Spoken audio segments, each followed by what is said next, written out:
Party news తెలంగాణలో పలు ప్రాంతాల్లో చలి తీవ్రత కొనసాగుతుంది. కొమరం భీం ఆసిఫాబాద్ జిల్లా తిర్యాని మండలంలోని గిన్నెదరిలో గురువారం 6.9 డిగ్రీల అత్యల్ప ఉష్ణోగ్రత నమోదైంది. సిర్పూర్లో 7, కేమేరిలో 8.7 డిగ్రీల ఉష్ణోగ్రతలు నమోదయ్యాయి. ఇటు హైదరాబాద్ నగర వాసులు చలితో గజగజలాడుతున్నారు. తెల్లవారుజామున ప్రధాన రహదారులను మంచు కప్పేయడంతో వాహనదారులు ప్రయాణాలు ప్రమాదకరంగా మారుతున్నాయి.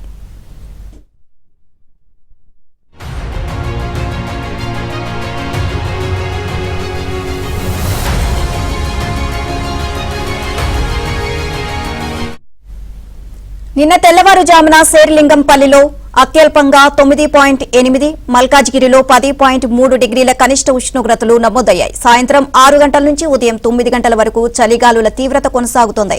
గత 10 ఏళ్లలో ఈ తరహా కనిష్ట ఉష్ణోగ్రతలు డిసెంబర్లో నమోదు కాలేదని అధికారులు చెబుతున్నారు. సాధారణం కంటే 4 నుంచి 6 డిగ్రీల అత్యల్ప ఉష్ణోగ్రతలు నమోదవుతున్నాయి.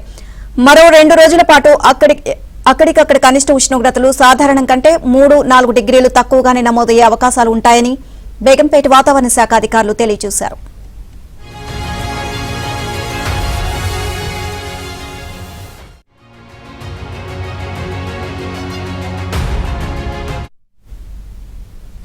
రాబోయే 2 రోజుల పాటు ప్రధానంగా ఆకాశం నిర్మలంగా ఉండి సాయంత్రం రాత్రి పాక్షికంగా మేఘావృతమవుతుంది అని, ఉదయం వేళల్లో పొగమంచు కురిసే అవకాశం ఉంటుంది అన్నారు. ఉపరితల గాలులు గంటకు 4 నుంచి 6 కిలోమీటర్ల వేగంతో ఈశాన్య దిశ నుంచి వీచే అవకాశాలు ఉన్నాయి అంటున్నారు. 10 రోజులుగా గ్రేటర్లో నమోదవుతున్న అత్యల్ప ఉష్ణోగ్రతలతో నగరవాసులను అనారోగ్య సమస్యలు వెంటాడుతున్నాయి. తెల్లవారుజామున నమోదవుతున్న 8 నుంచి 10 డిగ్రీల ఉష్ణోగ్రతలు చలిగాలులతో చిన్నారులు, సీనియర్ సిటిజన్లు ఇబ్బందులు పడుతున్నారు.